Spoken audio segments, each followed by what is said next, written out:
दोस्तों आज पेश है मट्टी का गरुड़। ये कवर चित्र है इसका।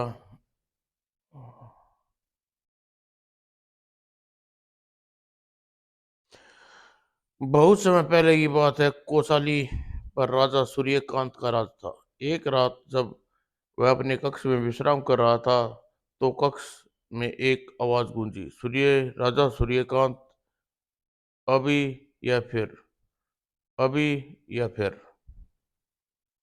यह सुनकर राजा सूर्यकांत ने म- महारानी उर्वशी से पूछा, महारानी उर्वशी, क्या तुमने भी कुछ सुना?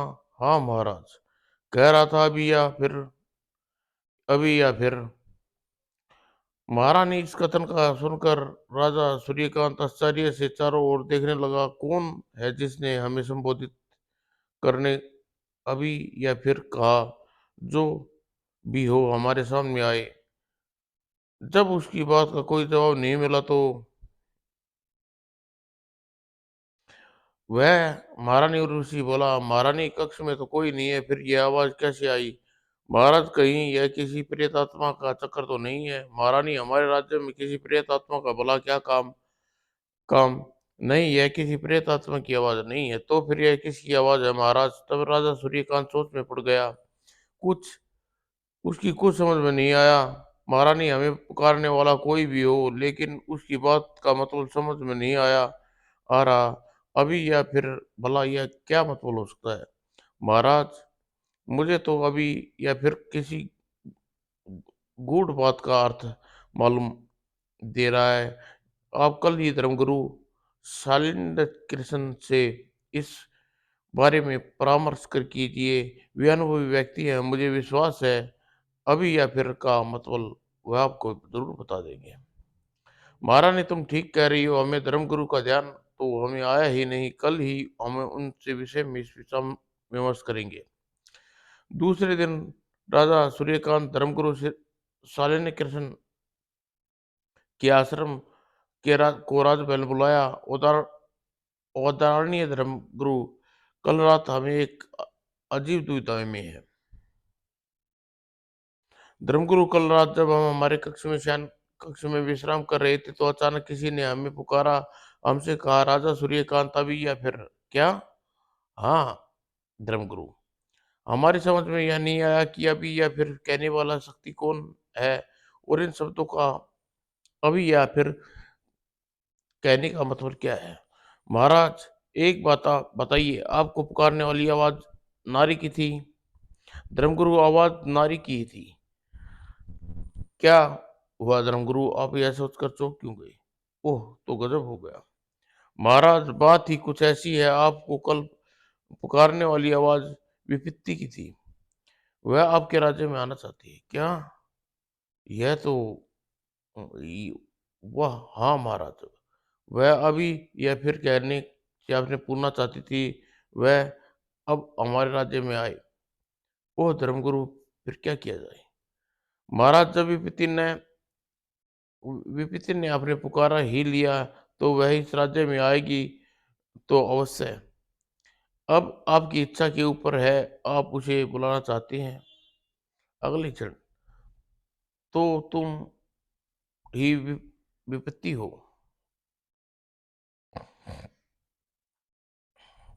धर्मगुरु, भला विपत्ति को कौन बुलाना चाहेगा?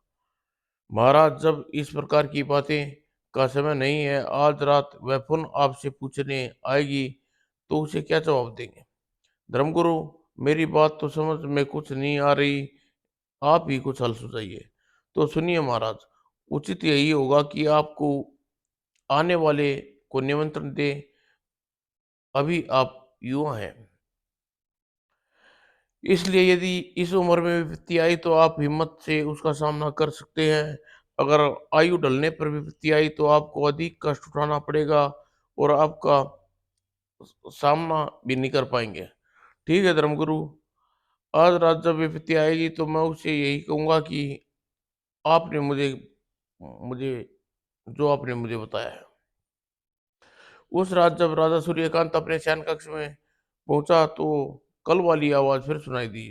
राजा सूर्यकांत अभी या फिर? राजा, अभी या फिर क्यों? आना है तो अभी क्यों नहीं?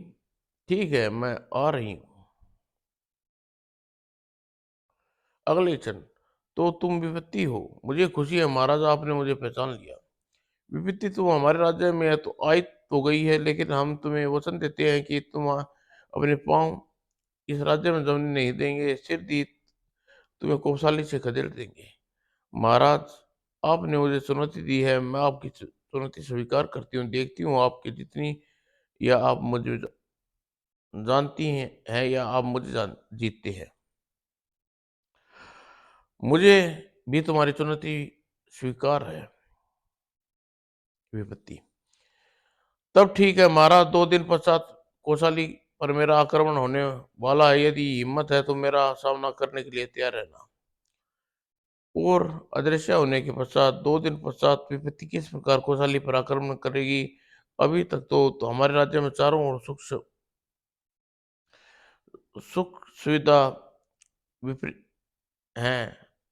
सुख सम्राट था, विपत्ति के आने पर राज्य में क्या होगा? इस उधेड़बुन में सूर्यकांत सारी रात जागता रहा और उसे एक पल भी नींद न आई। दूसरे दिन कौशाली के सीमावर्ती राज्य संतपुर का राजा मानसिक शेखाव तांत्रिक को अपने राजमहल में बुलाया। कहिए महाराज, मेरे लिए क्या क्या है? शेखावत, हमारे पड़ोसी राजा सूर्यकांत की कीर्ति इन दिनों चारों ओर फैल रही है। कीर्ति हमसे सहन नहीं हो रही, हम उसे सबक सिखाना चाहते हैं। महाराज, यदि आपका आदेश दे तो एक ही चुटकी में कैसाली राज्य को भस्म कर सकता हूँ। न रहेगा बांस, न बाजेगी बांसुरी। हम भी तो यही चाहते हैं सिखाव तांत्रिक। महाराज, जब आप कल से ही मेरी जादुई दीपक का करामात देखना, 15 दिनों के अंदर अंदर जादुई दीपक कौसारी राज्य को जलाकर भस्म कर देगा। शेखावत, हम तुम्हें इस कार्य का मुंह मांगा इनाम देंगे। और दूसरे दिन प्रातः ही शेखावत तांत्रिक कौसाली नगर के समीप पहाड़ की चोटी पर पहुंचा। जब उस जेब से जादुई दीपक निकाला और उसे जलाकर पहाड़ी की चोटी पर रख दिया।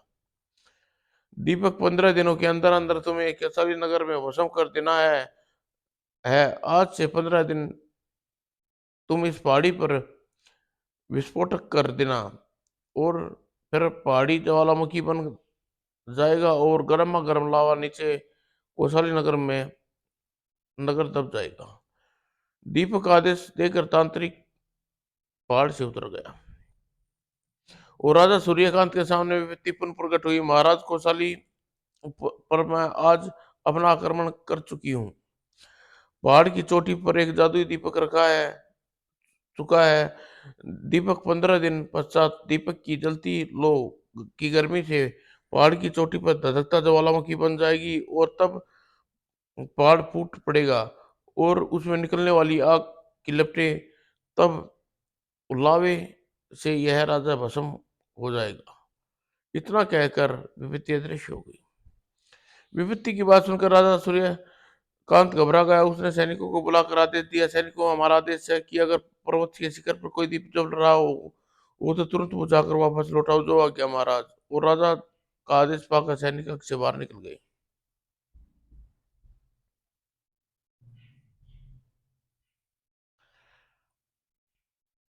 सैनिक पहाड़ के सम्मुख जाकर देखा, आह, यह तो बहुत गर्मी लग रही है। यह गर्मी दीपक किलो से फूट रही है। ऐसी गर्मी में हम दीपक को कैसे बुझा पाएंगे? महाराज का आदेश है, इसलिए पहाड़ पर चढ़ना ही पड़ेगा। कुछ चढ़ाई चढ़ने के बाद, आह, पहाड़ के पत्थर तो तवे की भांति तप रहे हैं। मेरी हथेली में छाले पड़ गई। अगर इससे आगे बढ़े तो गर्मी के कारण हम पिघल जाएंगे। हमें यहाँ से लौट जाना चाहिए। दीपक बुझाना हमारे बस का काम नहीं। गिरते पड़ते पहाड़े से वापिस उतरने लगे। जैसे सैनिक सूर्यकांत के सामने पहुंचे, ओ सैनिकों की यह क्या दशा हो गई? क्षमा करें महाराज, पहाड़ से जलते दीपक को पहुंचना ही मुश्किल काम है। तब राजा सूर्यकांत ने राज्य में ढिंढोरा पिटवाया। राज्य सूर्यकांत का आदेश है कि राज्य का प्रत्येक आदमी अपने घरों से घड़ों का पानी लेकर पहाड़ पर पहुंचकर पहाड़ पर जलते हुए दीपक पर पानी डालकर बुझाने का प्रयास करे। जलते हुए दीपक को बुझा देगा, उसे 100 स्वर्ण मुद्राएं पुरस्कार में दी जाएंगी। ढिंढोरा सुनकर नगरवासी घड़ों में पानी भरकर पहाड़ की ओर चल दिए।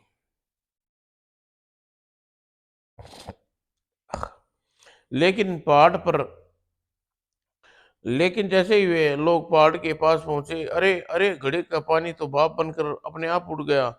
अरे, मेरा घड़ा चेहरा झुलस गया। आह! लोग गर्मी से व्याकुल होकर बेहोश होकर गिर पड़े। यह समाचार सुनकर राजा सूर्यकांत को मालूम हुआ, ओह! अब हम क्या करें? कुछ समझ में नहीं आ रहा। रहस्य में दीपक किस प्रकार बुझाएं? तब उन्होंने कुछ नहीं सूझा तो धर्मगुरु शालिक कृष्ण को बुलाया। धर्मगुरु, आप ही सर्वज्ञानी है, कृपया बताइए, उस पहाड़ की चोटी पर दीपक जल रहा है, उस वह उसे किसने जलाया और उस दीपक से छुटकारा पाने का उपाय क्या है? यह सुनकर धर्मगुरु ने आंखें मूंद कर ध्यान की मुद्रा में कुछ देर उन्होंने अपनी आंखें खोली। महाराज, यह आपके पड़ोसी मान सिंह का किया धरा है। वह आपकी फैली हुई कीर्ति नहीं देख रहा, क्या मतलब? जब धर्मगुरु ने विस्तार से सूर्यकांत को मानसिंह के षड्यंत्र के बारे में बताया तो सारी बात जानकर धर्मगुरु, क्या सूर्य शेखावत तांत्रिक इस जादू दीपक की गर्मी से बचने का उपाय उपाय है? उपाय तो है महाराज, लेकिन उसे जोखिम भरे उठाए कौन करेगा कौन? धर्मगुरु, राज्य की खुशहाली के लिए मैं अपनी जान तक देने के लिए तैयार हूँ। आप मार्ग बताइए। तो सुनिए महाराज, रहस्यमय दीपक को छुटकारा पाने के लिए कुल राजकुल के एक पुरुष को बलि देनी पड़ेगी। ऐसा करने पर पहाड़ पर रखा हुआ दीपक उड़ता हुआ रतनपुर की ओर जाएगा और पल भर में ही जलकर राख कर देगा। इस प्रकार कौशली राज्य पर विनाश का खतरा टल जाएगा। ठीक है धर्मगुरु, मैं अपनी बलि देने के लिए तैयार हूँ। जब समाचार महारानी उर्वशी ने सुना, यह आप यह मैं क्या सुन रही हूँ महाराज? आप अपनी बलि चढ़ाने जा रहे हैं। उर्वशी राजा के हित के लिए सब कुछ भी करने को लिए तैयार हूँ महाराज। जवान बेटों के होते हुए आप अपनी बलि देने के लिए ऐसा कदापि नहीं होने दूंगी। मैं अभी युवराज नीलकांते को उसके नियान से बुलाती हूँ। बलि आपको नहीं, उसको देनी होगी। नहीं उर्वशी, नहीं। नीलकांत हमारा इकलौता पुत्र है, भला उसकी बलि हम कैसे चढ़ा सकते हैं? बलि हम ही अपनी देंगे। दूसरे दिन प्रातः की बेला में कौशाली नगर के सारे निवासी पहाड़ के पास एकत्रित हो गए। जहाज राजा सूर्यकांत अपनी बलि देने वाले थे। महारानी उर्वशी ने राजा और सूर्यकांत के मस्तक पर तिलक किया। महाराज, आज आप देश के ऊपर कुर्बान होने जा रहे हैं। मुझे आपके सुहाग पर गर्व हो रहा है।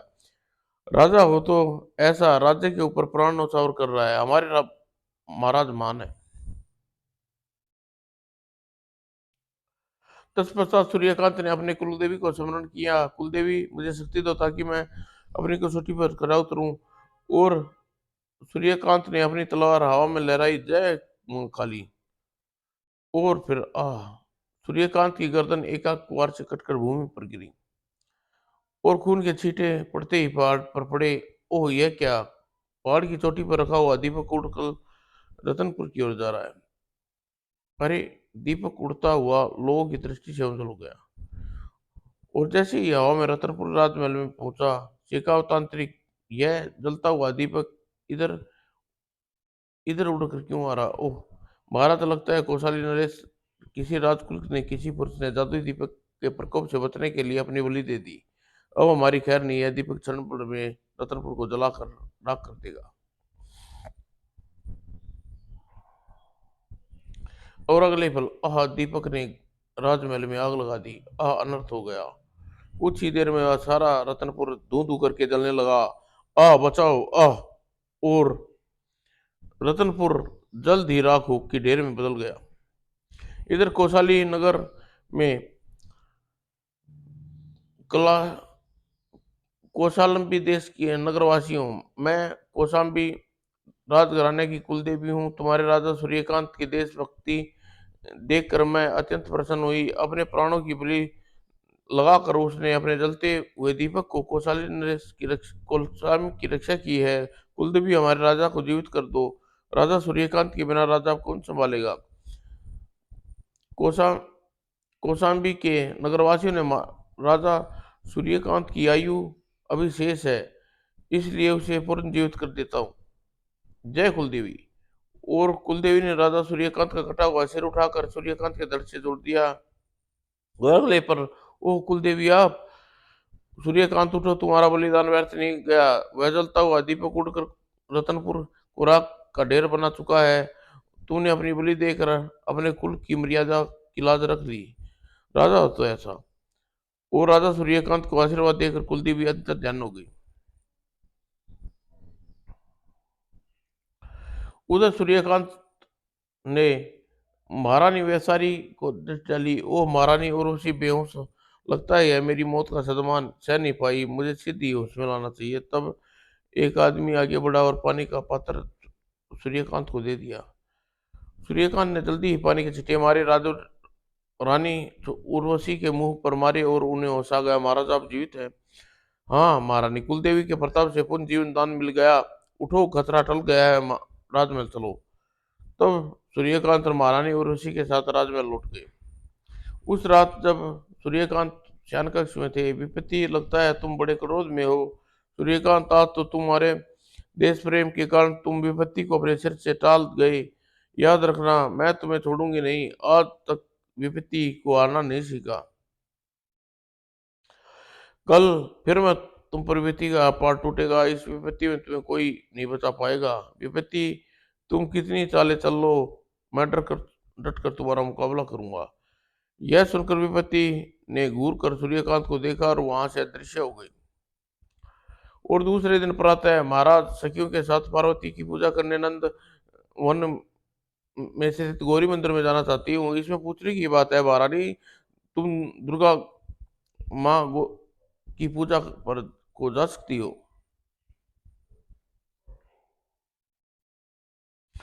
राजा सूर्यकांत की अनुमति पाकर रानी उर्वशी अपनी सखियों के साथ रथ से बैठकर नंदवन की ओर चल दी। तभी वहां नंदवन के समीप पहुंची थी कि अरे सांप, आह सांप। और जैसे ही उस सांप ने पेड़ से नीचे गुजरा और सांप ने महारानी के ऊपर गिर पड़ा। महारानी बचिए। इससे पहले महारानी उर्वशी अपना बचाव करती फुस फुस, महारानी उर्वशी को डसकर सांप रथ से कूद गया। सांप रथ से कूदते ही सखियों में खलबली मच गई। आह मेरी आंखें मूंदी जा रही है। आह महारानी बेहोश होने लगी। लगता है महारानी पर सांप का विष का प्रभाव दिखना प्रारंभ कर दिया। रथ वापस कौशली की ओर मोड़ दो, शायद राजवैद्य महारानी को बचा ले। यह ठीक कह रहे हैं, अब क्या होगा। जल्दी ही रथ कौशाम्बी की ओर मोड़ दिया गया। तब महारानी उर्वशी बेहोश होकर रथ में गिर पड़ी थी।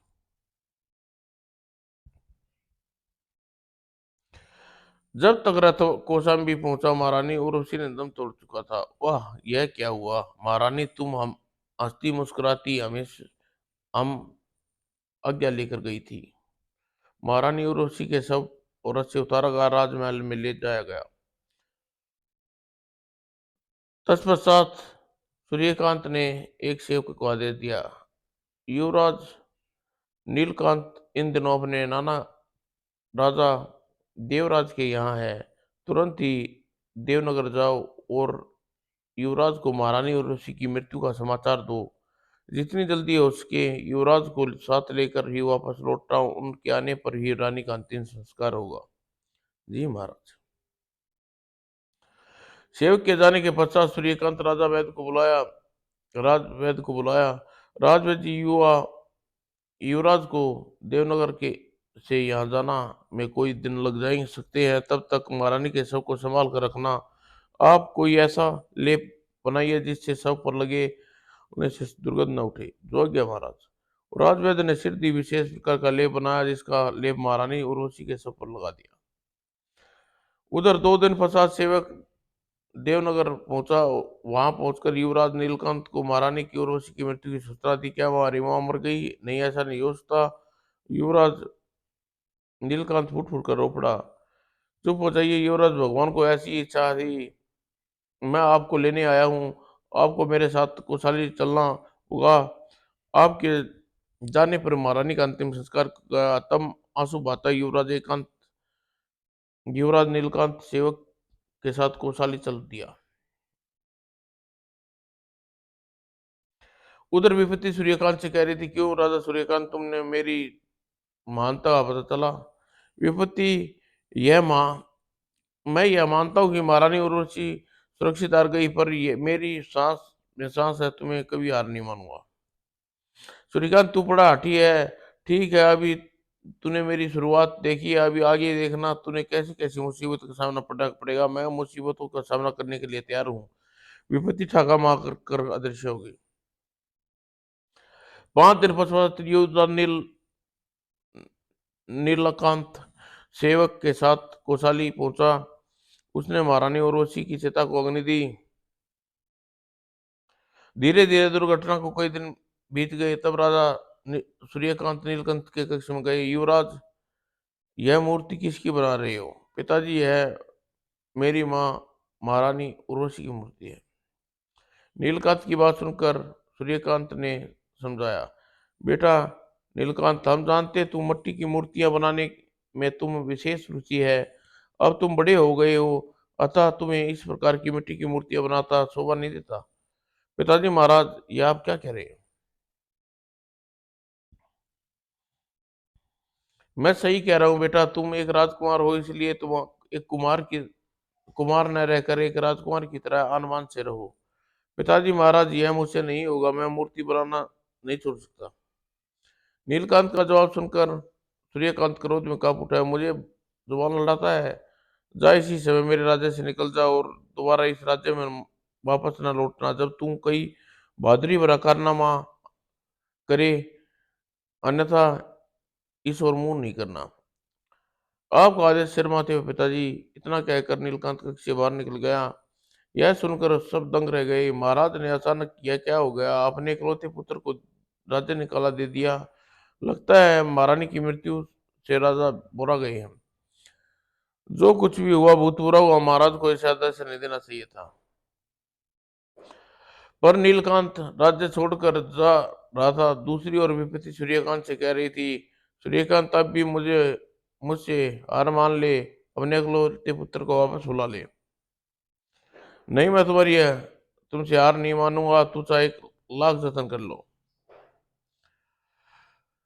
उधर राज्य को छोड़कर नीलकांत सोच में पड़ गया। अब मैं तभी राज्य में वापस लौटूंगा जब एक बहादुरी का काम कर लूंगा। पिताजी, महाराज ने आज मेरी गैरत को ललकारा है।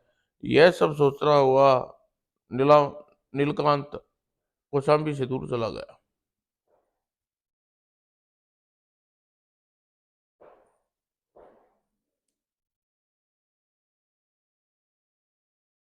नीलकांत चलता चलता गया। चलते चलते वह एक तालाब के पास पहुंचा। तालाब काली मिट्टी कितनी चिकनी है। इस मिट्टी की मूर्ति के खिलौने बहुत अच्छे बनते हैं। क्यों ना यहाँ कुछ रुक कर कुछ मिट्टी के खिलौने बनाऊं। यह सोच नीलकांत तो वहीं रुक गया और तालाब में मिट्टी लेकर गूंथने लगा। तत्पश्चात उसे मिट्टी का बहुत सुंदर गुरुड़ बनाया और देव योग में उसी समय आकाश मार्ग से नारद जी गुजरे। नारायण नारायण, इस युग ने मिट्टी का कितना सुंदर गुरुड़ बनाया। ऐसा प्रतीत होता है जैसे गुरुड़ असली है। आकाश मार्ग की ओर उतर कर नारद जी नीलकांत के पास पहुंचे। बेटे, सूरत से तो तुम किसी राजघराने लगते, फिर मिट्टी का इतना प्रकार गुरुड़ किस प्रकार बना दिया? मैं कौशाम्बी के राजा सूर्यकांत का पुत्र नीलकांत हूँ। तब तुम वीराने में अकेले में क्या कर रहे हो? मेरे पिताजी ने मुझे राज्य निकाला दे दिया। लेकिन क्यों? मेरे पिताजी महाराज ने मेरी मूर्ति बनाना पसंद नहीं था। उन्होंने उन्होंने कहा कि जब तक मैं कोई बहादुरी बड़ा कार्य न कर लूं, तब तक कौशाम्बी वापस नहीं लौटूं। मुझे यह समझ में नहीं आ रहा कि ऐसा कौन सा बहादुरी का कारनामा करूं जिससे पिताजी प्रसन्न हो जाएं। यह सुनकर नारद सोच में पड़ गया और तत्पश्चात अगर तुम किसी प्रकार सोनपुरी के राज्य में राजकुमारी स्वर्णलता से ब्याह कर लो तो यह बहुत बहादुरी का काम होगा। ऐसा करके तुम्हारे पिता तुमसे प्रसन्न हो जाएंगे। क्या राजकुमारी स्वर्णलता से विवाह करना सचमुच जोखिम भरा है, बहादुरी का काम है? हाँ, राजकुमारी स्वर्णलता से अनेकों राजकुमार विवाह करने गए लेकिन जीवित वापस न लौटे। राजकुमारी स्वर्णलता से विवाह करने के लिए मुझे क्या करना होगा? राजकुमारी स्वर्णलता तक पहुंचने के लिए तुम्हें 7 समुद्र पार करने होंगे। 7 समुद्र पार करके सोनपुर राज्य है। राज्य सोनपुर राजमहल में घुसने के लिए तुम्हें 7 भयंकर जीव जंतु से भरी हुई खाइयों व भालों के निर्मित 7 ऊंचे-ऊंचे प्रकोटों को पार करने होंगे। वहां पहुंचने पर तुम्हें राजकुमारी के पालतू खुखार शेर से लड़ना होगा। उसके पश्चात तुम्हें सुंदरता की एक कहानी सुनाकर उसका प्रश्न पूछेगी। यदि वह कहानी की उन परीक्षाओं में तुम उत्तीर्ण होगे तो राजकुमारी सुंदरता से विवाह करने के अधिकारी होगे। ओह, इन सब प्रतियोगिताओं को किस प्रकार जीत पाऊंगा? नारद ने नीलकांत को एक भंग की गोली दी। जब तुम राजकुमारी सुनलता के पालतू शेरों से लड़ो तो किसी प्रकार उनके मुंह में यह भंग की गोली डाल देना। भंग की गोली खाते ही शेर चारों खाने चित हो जाएंगे। उसके बाद नारद ने नीलकांत को एक सेब दिया। इस सेब को खाने के बाद तुम्हारी बुद्धि विलक्षण हो जाएगी। तुम राजकुमारी सुनलता के कठिन से कठिन प्रश्नों का उत्तर आसानी से दे सकोगी। लेकिन यह सब तो ठीक है ठीक ही तब कर पाऊंगा जब मैं सुनलता तक पहुंचूं। 7 समुद्र खाइयों को भालू से निर्मित 7 पखोरों को कैसे पार कर पाऊंगा? 7 समुद्रों को पार करने के लिए गुरुड़ 7 समुद्रों को पार करने के लिए जब गुरुड़ पहली तब नारद ने मिट्टी के गुरुड़ पर अपना हाथ फेरा। अरे यह क्या! जैसे ही आपने गुरुड़ पर हाथ फेरा यह समय प्राण पड़ गए। नीलकांत, अब तुम गरुड़ पर बैठकर 7 समुद्र पार कर खाइयों भालों पर बने 7 पुकारों को आसानी से पार कर सकते हो। नारद मुनि, मैं आपका इस प्रकार धन्यवाद करूं। आपने मेरी सारी मुश्किलें आसान कर दी। बेटे, हम तो लोगों ने व्यर्थ में इस बात को बदनाम कर रखा है कि हम इधर उधर चुगली लगाते हैं। हम प्रसन्नता है यदि किसी तरह तुम्हारे काम आ सका। इतना कहकर नारद जी नीलकांत को आशीर्वाद देकर वहां से चले गए। उनके जाने के बाद नीलकांत गरुड़ पर बैठ गया। गुरुड़, मुझे सोनपुर राज्य ले चलो। गुरुड़ आज्ञा का पालन पाते ही गुरुड़ अपने आप को आकाश में उड़ा। वह कैसे चमत्कारी यात्रा है! और उसी समय उन 7 विशाल समुद्र को पार कर लिए। आह! और अर्थात चलिए, असाधारण मनुष्य किसी प्रकार भी इन समुद्रों को पार नहीं कर सकता। 7 समुद्र पार करने के बाद गुरुड़ पहली खाई से ऊपर से गुजरा। आह! इस खाई में कितने भयानक जीव है, मानो कंकालों के ढेर लगे हुए। नीलकांत उन राजकुमारों के कंकाल व राजकुमारी सुनलता से विवाह की आशा लेकर आए थे और खाई पार करने की कोशिश में उन सब जीव जंतुओं का आहार बन बैठे। ओ बेचारे राजकुमार! गड़ गड़ गड़, गुड़ गुड़। जीव जंतुओं ने नीलकांत को उछल उछल कर पकड़ना चाहा, परंतु गुरुड़ ऊंचाई पर। कुछ देर बाद 7 खाइयों को सफलतापूर्वक पार करने के बाद ओह! अब भालू निर्मित ऊंचे 7 पोखरों को पार करना। गुरुड़ भालों से निर्मित पोखरों पर कोटों की नोकों पर किसी शव के बिछे हुए लटक रहे हैं। उन अभागों राजकुमारों के शव हैं जो किसी तरह राज समुद्र पार करके खाइयों को पार करके, लेकिन भालों के प्रकोलों को पार करने में अपने प्राण गंवा बैठे। जब गुरुड़ भालों का बना परकोटा पार किया, अब गुरुड़ की सहायता नहीं करता तो मैं किसी प्रकार इन दुर्गम अवरोध अवरोधों को पार नहीं कर सकता था। एक एक करके गरुड़ 7 परकोटों को निर्विघ्न पार किया। वो समस्त अवरोध अवरोधों को पार करके जब नीलकांत राज सोनपुर के राजा सोन सिंह के सामने पहुंचा। महाराज, मैं कौशाम्बी का युवराज नीलकांत हूँ और आपकी पुत्री राजकुमारी सुलना से विवाह करने के लिए सोनपुर से आया हूँ। तो तुम हमारी पुत्री सुलना से विवाह करने की इच्छा रखते हो? यह सुनकर युवराज सोन सिंह के पास बैठी राजकुमारी सुलना ने उससे कहा, युवराज, हमसे विवाह करने की इच्छा तुम 7 समुद्र दुर्गम खाइयों व 7 वालों से निर्मित पोखरों को पार करके आए हो। इसके अलावा भी तुम 2 परीक्षाओं को और उत्तीर्ण होना है, तभी तुम हमसे विवाह कर सकते हो। राजकुमारी, मैं हर परीक्षा को पार करने के लिए तैयार हूँ। पहले तुम्हें हमारे पालतू शेरों से लड़ना होगा। यदि लड़ाई में तो हमारे शेरों से प्राप्त कर दिया, तुम परीक्षा में उत्तीर्ण उत्तीर्ण कर लोगे। मैं शेरों से लड़ने के लिए तैयार हूँ। तब सोन सिंह ने नीलकांत से कहा, कल सुबह और तुम्हारा और शेरों का मुकाबला होगा। तब तक तुम हमारे राज्य की अतिथि की रह में ठहरोगे। जो कम। वो नीलकांत अपने गरुड़ के साथ राज की अतिथि में ठहर गया। दिन दूसरे दिन प्रातः विशाल मैदान में सैनिकों, शेर के पिंजरे का ढक्कन ऊपर उठा दो। ढक्कन मैदान में यह शायद उन्हा आ गया कि अस्थि पिंजरे जो शेर की लड़ाई में हार गए हैं। तुम ठीक कह रहे हो नीलकांत। और सैनिकों ने तुरंत राजा सोन सिंह के आदेश का पालन किया। राजा ने ढक्कन हटते ही शेर मैदान में खड़े नीलकांत की ओर दौड़ने लगा। मित्र गरुड़, अब तुम उड़कर मैदान से बाहर चले जाओ। जब तक लड़ाई न जीत लो तब तक वापस ना आना। अच्छा नीलकांत। गरुड़ तेजी से मैदान की ओर उड़ गया। तत्पश्चात शेर पास आने वाला है इससे पहले कि मेरे ऊपर हमला करे, मुझे भंग की गोली निकाल लेनी चाहिए। यह सोच नीलकांत ने जेब में रखी भंग की गोली निकाली और दौड़ता हुआ शेर नीलकांत के पास आया। और जैसे ही उन दौड़ा, अपना मुंह खोला, नीलकांत ने जल्दी से भंग की गोली शेर के मुंह में डाल दी। और शेर उस गोली को छटक गया। जल्दी ही बंकी गोली ने अपना सर दिया। शेर लड़खड़ाने लगा। उई उई उई, यह क्या? शेर निढाल सा क्यों होने लगा? पहले तो कभी ऐसा नहीं हुआ। और दूसरे शेर को लड़ा, उसने चक्कर काटे हुए बिना भूमि पर गिर गया। नीलकांत की नीलकांत के बेहोश शेर की छाती पर पांव रखकर खड़ा हो गया। और इतने में गरुड़ उड़ता हुआ आया और नीलकांत के कंधे बैठ गया।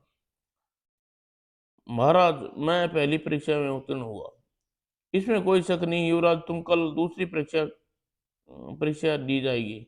यह युवराज वास्तव में दिलेर है। और उधर सोनपुर के निवासी आपस में खुसर फुसर वार्ता कर रहे थे। यह पहला नौजवान है जिसने खुखार शेर को मात दी है। भगवान करे यह युग दूसरी परीक्षा में सफल हो जाए। राजकुमारी सुनलता से विवाह हो सके। मुझे तो यही लगता है राजकुमारी सुनलता का पति बनेगा। दूसरे दिन नीलकांत, दरबार में जाने से पहले तुम नारद जी द्वारा दिए गए सेब खा लो, ताकि तुम खाने से तुम्हारी बुद्धि का विलक्षण आज हो जाए और राजकुमारी सुनलता प्रत्येक प्रश्नों के उत्तर आसानी दे सके। तुमने अच्छा याद दिया, धन्यवाद। और नीलकांत ने जेब में रखे सेब को निकाला और सेब को खाने के पश्चात गरुड़ को कंधे पर बैठाकर दरबार की ओर चल पड़ा।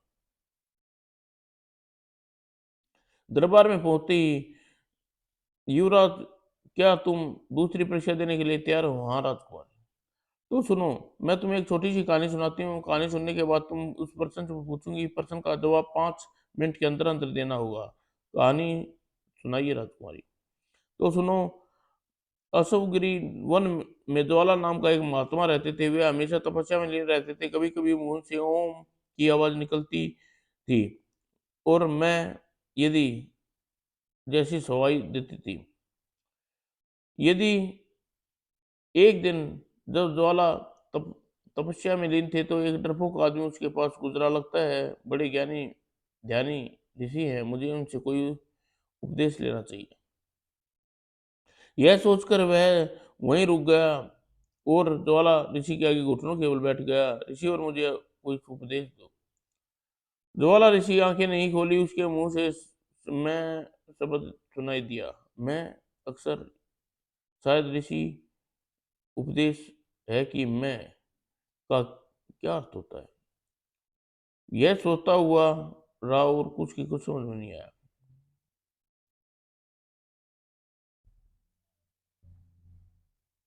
तभी वहां 2 4 चोर आए। ए, तेरे पास जो माल मलता है उसे बाहर निकाल कर रख दे। हम तेरी आंतड़ियां बाहर निकाल देंगे। चारों चोरों को देखकर वह आदमी भयभीत से कांपने लगा। सहसा, ओह! ऋषि के मैं शब्द का उपदेश मुझे दिया था, इसका अर्थ मेरी समझ में आ गया। मुझे इन चोरों से डरना नहीं, अप्रति लड़ना है। यह सोच उसने न जाने कहां से ताकत आ गई और वह चोरों से भिड़ पड़ा। आह! उस आदमी ने उन चोरों को कसकर अपनी बाहों में दबा लिया। कुछ देर बाद जब उसे अपने बाहों को ढीली की, भागो ननकू, जान बचाओ मुनकू, वह दोनों चोर सिर पर पांव रखकर वहां से 9 तो 11 हो गए। चोरों के जाने के बाद, ऋषि, आज आपने उद्देश्य के कारण मेरी जान बच सकी, मैं आपका बहुत आभारी हूँ। और ज्वाला ऋषि को प्रणाम करके वहां से चला गया। ज्वाला ऋषि पहले की तरह तपस्या में लीन रहे, तभी वहां एक शराबी गुजरा। आज मैं महात्मा से उपदेश लेकर अपना जीवन सफल कर लूं, यह सोचकर नशे में झूमता हुआ ज्वाला ऋषि के सामने हाथ जोड़कर बैठ गया। महाराज, मुझे कोई उपदेश दो। ओम। उस शराबी को ओम के स्थान पर मैं शब्द सुनाई पड़ा। लगता है मैं शब्द के द्वारा ये महात्मा मुझे उपदेश दे रहे हैं, शायद शराब छोड़ने का उद्देश्य। और ज्वाला ऋषि के हाथ जोड़कर वह शराबी वहां से चला गया। उस दिन के बाद शराब पीनी छोड़ दी। इस घटना के कुछ दिन बाद एक महाकंजूस सेठ ऋषि के पास से गुजरा। इस महात्मा से उपदेश लेना चाहिए, पता नहीं शायद इसके द्वारा दिए उपदेश से धन दौलत दुगनी हो जाए। सेठ हाथ जोड़कर ऋषि के सामने बैठ गया। ऋषिवर, कोई उपदेश दे, मेरा जीवन सफल हो जाए। ओम। भाग्य की विडंबना कि कंजूस सेठ को ओम के स्थान पर केवल मैं शब्द सुनाई दिया। मैं शब्द का उपदेश लेकर तो मेरा उद्धार ही हो गया। और जवाल ऋषि को प्रणाम कर कर वह सेठ वहां से चल पड़ा। वह अभी कुछ ही दूर गया था, अरे वह बूढ़ा बिना वस्त्रों पे किसी प्रकार गर्मी से टूट रहा है। वो सेठ ने तत्काल अपना गर्म गोदाशाला उतार कर बूढ़े को दे दिया। भगवान तुम्हारा भला करे। बस उसी दिन से सेठ कंजूसी छोड़ दी और दीन दुखियों की सेवा में जुट गया। नीलकांत को इतनी कहानी सुनाने के पश्चात स्वर्णलता बोली, युवराज, कहानी तो समाप्त हो गई है, अब तुम्हें यह बताओ कि कंजूस सेठ, शराबी और डरपोक आदमी मैं शब्द में ऐसा कौन सा उपदेश लिया जिससे तीनों की काया क्लप्त हो गई। नीलकांत कुछ देर सोचकर फिर बोला, राजकुमारी जी, आपके प्रश्न का उत्तर मैं सबसे पहले जो डरपोक आदमी ऋषि के उपदेश लेने आया था, ऋषि के द्वारा कहे गए शब्द मैं का अर्थ यूं लगा कि मैं ऋषि यह बताना चाहता है कि चारों में मर्द चोरों से मर्द बनकर लड़ना चाहिए। बस यही सोच डरपोक आदमी सांस दिखाया और चारों चोरों को मारकर भगा दिया। शराबी ने जवाल ऋषि द्वारा कहे गए मैं शब्द को प्रकार अर्थ लगाया कि महाराज, मैं से उपदेश दे रहे हैं कि मत पियो शराब, वरना बेमौत मारे जाओगे। मौत से वह इतना डरा कि शराब ही पीनी छोड़ दी। कंजूस सेठ ने जब ज्वाला ऋषि के मुंह से मैं शब्द सुना तो उसने होम ने उसका अर्थ निकाला कि ममता से ममता से लोगों को देखो, दान धर्म करो। बस कंजूस सेठ ने इसी बात पर अमल किया और कंजूसी छोड़ दी। राजकुमारी सुनलता जवाल ऋषि को अपने तीनों शब्दों मैं शब्द में द्वारा किए उपदेश नहीं दिया। मैं मैं शब्द के द्वारा कोई उपदेश नहीं दिया था। ओम ही तीनों तीनों मैं का सुनाई दिया ना पड़ा। इसी शब्द के तीनों ने अपने अपने हिसाब से अलग अलग अर्थ निकाल लिया और अपनी अ- अतिरिक्त शक्ति से उन्हें लाभ हुआ। इतना कहकर नीलकांत चुप हो गया। नीलकांत के चुप होते ही, वाह युवराज वाह, किस बुद्धिमानी से तुमने हमारे प्रश्न का उत्तर दिया है। हम तुम्हारे उत्तर से संतुष्ट हैं। सचमुच तुम बुद्धिमान, बहादुर और बुद्धिमान हो। यह सुनकर युवराज नीलकांत, चूंकि तुम राजकुमारी सुनलता द्वारा द्वारा ली गई परीक्षा में उत्तीर्ण हो गए हो, इसलिए हम राजकुमारी सुनलता का विवाह तुमसे करने के लिए तैयार हैं। कल के शुभ बेला पर तुम्हारा विवाह कर देंगे। धन्यवाद महाराज। और दूसरे दिन धूमधाम से राजकुमारी सुनलता का विवाह नीलकांत से विवाह हो गया।